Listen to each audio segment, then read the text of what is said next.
Halo guys, welcome back to our podcast Disabes, diskusi santuy so besar. Nah, kali ini kita udah memasuki podcast yang keempat dan kali ini kita kedatangan tamu yaitu Kak Dava. Halo Kak, selamat pagi. Pagi Rizky. Oke, mungkin sebelum kita masuk, boleh dong Kak perkenalkan nama Kakak dan mungkin pengalaman Kakak nih Kak di bidang pramuka. Oke, selamat pagi, mungkin siang sore ya kita, karena yang nonton kan juga nggak tahu nih ya kapan waktunya. Oke, pokoknya selamat pagi, siang, sore, dan malam teman-teman. Disabers nama podcastnya ya. Disabes bener Kak. Perkenalkan, nama saya Dava Iqbal Rahadiansyah, biasa dipanggil Dava di teman-teman pramuka. Kalau bicara pengalaman pramuka saya, alhamdulillah ikut pramuka dari SD ya. Wah, sampai keren. Ya bisa dikatakan pramuka kan nggak pernah ada pensiun ya. Betul, sepakat. Secara di kepengurusan saya mulai aktif di tingkat ranting atau kecamatan. Terakhir di 2023 kemarin bulan November, tepat di hari ulang tahun saya di November itu, saya mengakhiri jabatan terakhir saya di Sekretaris Dewan Kerja Daerah Kuartir Daerah Gerakan Pramuka, pada saat itu masih DKI Jakarta. Wah, berarti gitu, sekarang udah nggak DKI Jakarta nih Kak? Nah, sekarang kan udah DKJ ya. Bener-bener udah DKJ.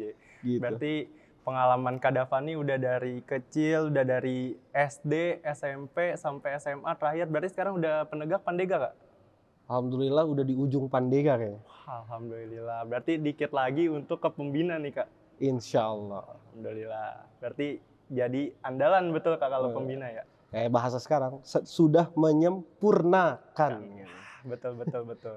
Oke Kak, mungkin kita lanjut aja nih Kak. Mungkin temen-temen nih lagi ABCD nih Kak tentang pramuka, terutama pramuka yang ada di DKI Jakarta. Karena kan kemarin aja ada isu pramuka mau nggak diwajibkan dan lain sebagainya. Nah, menurut Kakak nih Kak, selaku orang yang udah berkiprah di dunia kepramukaan, bagaimana sih Kak relevansi pramuka saat ini terhadap generasi muda Kak? Oke, kalau ditanya relevansi ya untuk anak-anak muda terhadap pramuka, ini sebenarnya beragam ya. Kalau kita coba survei, pasti ada yang bilang pramuka tuh juga masih pasti ada bahasa pramuka tuh kuno, pramuka ketinggalan zaman gitu ya. Tapi kalau dibilang masih relevansi enggak sih? Kalau saya pribadi saya bilang masih relevansi. Kenapa? Karena pramuka itu fleksibel dan bisa mengikuti perkembangan zaman. Contohnya, sudah mungkin juga kita sama-sama tahu ya, beberapa kegiatan pramuka juga sudah mulai modern gitu kan. Sudah mulai modern, mungkin kalau segmennya perlombaan itu juga ada, sudah mengikuti perkembangan zaman ya, kayak ada lomba Mobile Legends gitu kan.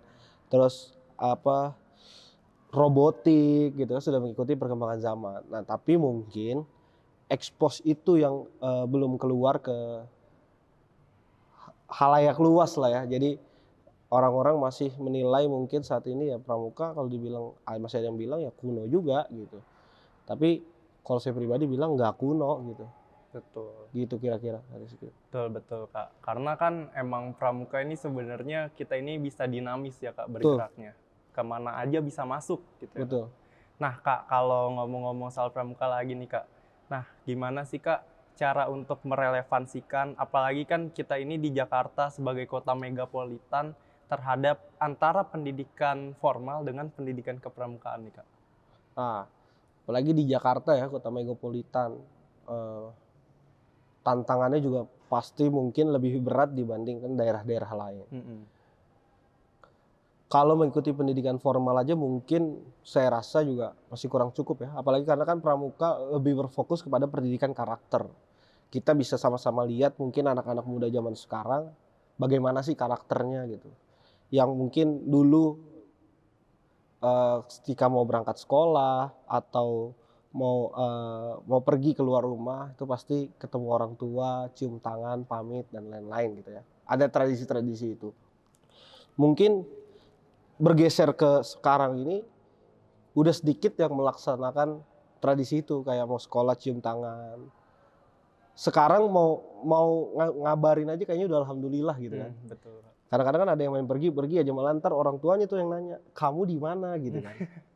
Kamu pulang jam berapa gitu. Karena apa? Orang tuanya nggak tahu mau kemana. Nah, di pramuka diajarkan itu. Jadi kalau di Jakarta kayaknya itu masih sangat perlu ya pramuka ini, karena karakter untuk pendidikan karakter anak Jakarta tuh kayaknya hanya bisa dilakukan pembinaan karakternya tuh oleh pramuka gitu. Betul. Dan emang sebenarnya pun pramuka ketika diterapkan dengan benar itu masih sangat relevan untuk anak-anak muda, terutama anak sekolah ya Kak. Betul, masih banget ya. Karena ya itu yang tidak diajarkan di sekolah mungkin kita bisa dapatkan di pramuka. Benar banget. Jadi begitu teman-teman semua, mungkin kalau teman-teman masih menganggap pramuka A, B, C, D, mungkin yang perlu dipertanyakan pelatihnya kali ya Kak. Bagaimana cara mereka gitu mengimplementasikan pramuka yang ada di sekolahnya begitu. Betul, tapi sebenarnya saya nggak mau menyinggung ke sektor situ ya, Kak Rizky. Karena kan di pramuka juga kita terbagi 2 golongan ya. Ada golongan anggota muda dan anggota dewasa ya. Kalau anggota muda kan dari siaga sampai pandega, ada anggota dewasa, pembina dan pelatih. Sebetulnya memang kalau kita kita bicara ini yang melakukan ada lawan kerja, jadi dunia penegak pandega, itu kan memang ada motonya dari oleh untuk ya. Betul. Dari oleh untuk penegak pandega. Di situ tuh ada koma tuh Kak Rizky, bukan titik. Dengan bimbingan orang dewasa. Ya artinya kita maunya apa, jadi dari kita, oleh kita, untuk kita. Jadi semua kita yang atur. Ya ibaratnya dari bangun tidur sampai mau tidur lagi ya kita yang mengatur, kita mau ngapain. Tapi di situ pasti kita perlu bimbingan orang dewasa. Misalnya apa? Oh misalnya kita udah mentok nih, ya bahasanya mau jatuh. Tapi kadang-kadang juga ada pembina yang ya udah lu jatuh dulu nanti baru gue tolongin gitu. Karena kalau kadang-kadang memang masih ada orang yang baru mau jatuh terus udah langsung ditolongin, kadang-kadang suka belagu juga Kak Rizky. Jadi orang dewasa di dunia penegak pandega ini tugasnya hanya membimbing. Nah, ketika dibutuhkan. Ketika nggak dibutuhkan ya udah orang dewasanya melihat aja gitu. Hanya mengawasi aja. Betul Kak Rizky. Oke. Nah Kak, mungkin kalau tadi kita ngomongin kekunoan dan lain sebagainya, mungkin sekarang ini udah nggak asing gitu untuk anak-anak Jakarta ngedengar yang namanya urban scouting. Nah, menurut kakak gitu, mungkin kakak bisa jelasin dulu nggak sih kakak kita nih Kak, apa itu urban scouting Kak? Oke, terkait urban scouting ya Kak Rizky, urban scouting ini kan kalau kita terjemahkan ke dalam bahasa Indonesia itu kan artinya kan pramuka perkotaan ya. Nah ini memang sebenarnya bukan tagline ya, atau konsep urban scouting ini itu terbit udah lama ya. Kalau saya tidak salah itu muncul pada saat di tahun 80 atau 90-an Kak Rizky. Ini udah mulai keluar ya konsep urban scouting ini. Kalau tidak salah juga pada saat itu di masa kepemimpinan Dewan Kerja daerahnya, yaitu ketuanya Kak Widya Sukma. Pada saat itu ketua DKI Jakarta, saya lupa tahun masa baktinya. Dan saya juga kalau tidak salah di tahun beliau ataupun beliau yang mencetuskan itu. Jadi konsepnya kenapa sih tercetus konsep pramuka perkotaan? Karena mungkin letak geografis terus atau kultur di Jakarta ini paling beda ya. Karena kan mungkin kalau di daerah kita masih sering ketemu lahan kosong, perkebunan atau tempat-tempat yang bisa kita jadikan buat berkemah atau di alam lah ya. Tapi kalau kita di Jakarta, Kak Rizky, apalagi kita di Jakarta Pusat, setiap hari kita ngelihatnya gedung tinggi aja kan, jadi hutan beton gitu. Mungkin ya, jadi bisa tercetusnya kenapa bisa urban scouting pramuka perkotaan, karena kita menyesuaikan. Kalau kita memaksakan untuk mengikuti sama dengan yang lain gitu, mungkin kita agak sulit untuk mencarinya. Sekarang kalau kita tanya anak pramuka kemah di mana, ya Cibubur jawabannya. Betul. Nggak ada tempat lain gitu. Nah, jadi makanya tercetuslah konsep urban scouting atau pramuka perkotaan. Gunanya untuk apa ya? Mengikuti supaya pramuka ini tetap berjalan di kota dan mengikuti dengan alam yang ada gitu. Ya udah, alam yang adanya gedung-gedung tinggi, pusat perkantoran, yuk kita bisa ngapain sih dengan adanya itu?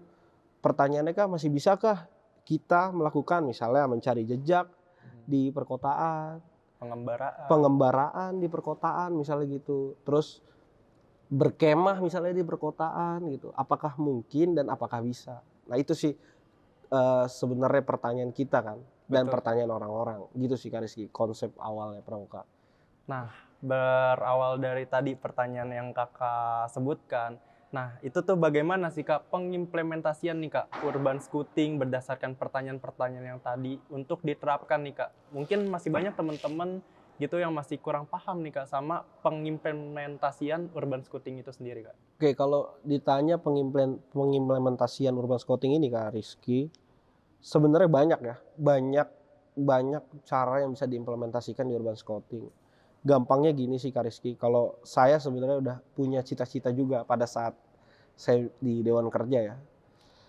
Kita ini kan terutama di Jakarta Pusat ini kan banyak mall juga kan. Iya betul. Dan terutama mall-mallnya mall-mall besar, ada Grand Indonesia, ada Plaza Indonesia, Plaza Senayan, Senayan City dan lain-lain. Yang mall-mall besar di Jakarta kurang lebih kayaknya di Jakarta Pusat, dan ada gedung-gedung kementerian misalnya gitu ya.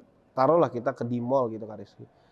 Kita tuh bisa bikin pengembangan dan mencari jejak. Kenapa saya bilang? Dari sekian banyaknya pramuka di Jakarta, pertama, berapa banyak yang udah pernah masuk Grand Indonesia dan Plaza Indonesia. Yang kedua, berapa banyak juga yang tahu apa isi tenan-tenan yang ada di mall itu. Yang ketiga, ya ini nih yang paling mungkin teman-teman juga udah pernah gitu, tapi yang masih pada bingung apa? Masuknya di pintu mana, keluarnya di pintu mana Kak Rizky? Oh iya benar-benar Kak. Nah, ini sebenarnya bisa kita jadikan kegiatan kepramukaan Kak Rizky. Misalnya pengembaraan di Mall Grand Indonesia, startingnya di mana? Misalnya dari SMK 1 Jakarta ke Grand Indonesia. Oke, naiknya apa? Oh misalnya naik Trans Jakarta.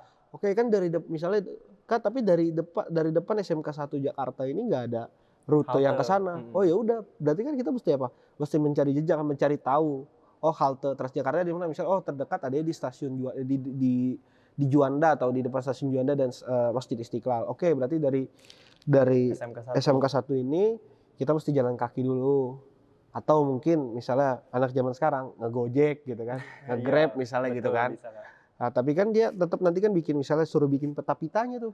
Oke, saya misalnya dari SMK 1 naik Grab dulu ke Juanda. Oh, sebelah kiri, sebelah kanan ada apa? Oh, saya ngelewatin kantor pos, lapangan banteng, ada gereja katedral, baru ketemu halte.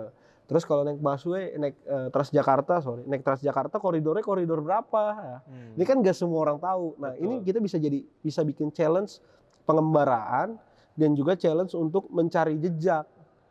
Misalnya nanti finishnya kan di Grand Indonesia, oke misalnya finishnya di Grand Indonesia di XX1-nya ya, atau di food court-nya ya, atau di tenan apa misalnya. Kan kita juga nggak tahu itu ada di lantai berapa, di blok apa gitu. Nah, itu mungkin salah satu pengimplementasiannya. Atau kalau mau yang lebih gampang lagi Kak Rizky, dan yang banyak terjadi kasus orang-orang ini, itu yang paling gampang nih, pusat perbelanjaan tekstil terbesar di Asia Tenggara Kak Rizky.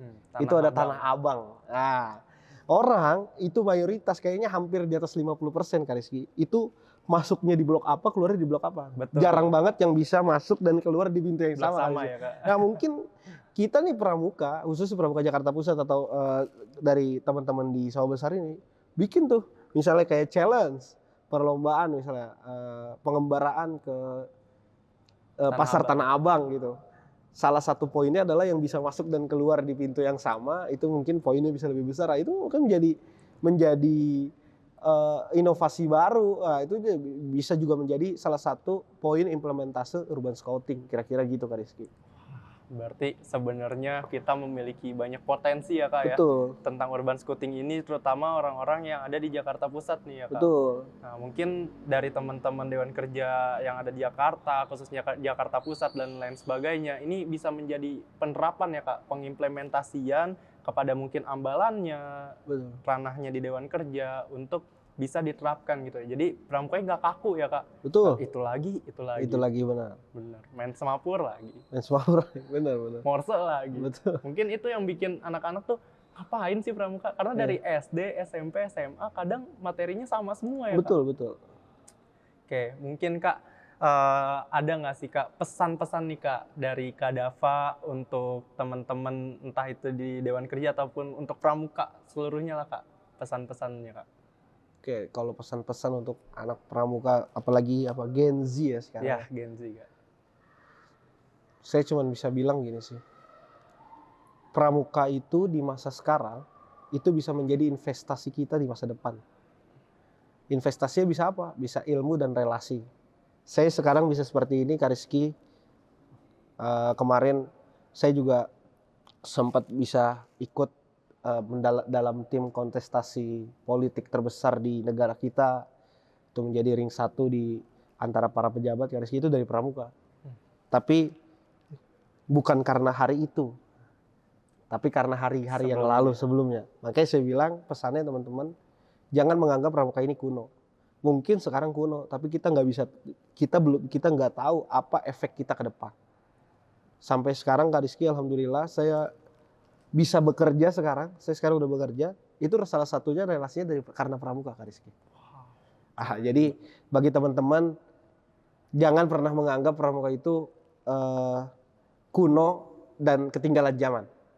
Nah, mungkin itu sekarang, tapi ada efek yang baik di kemudian hari.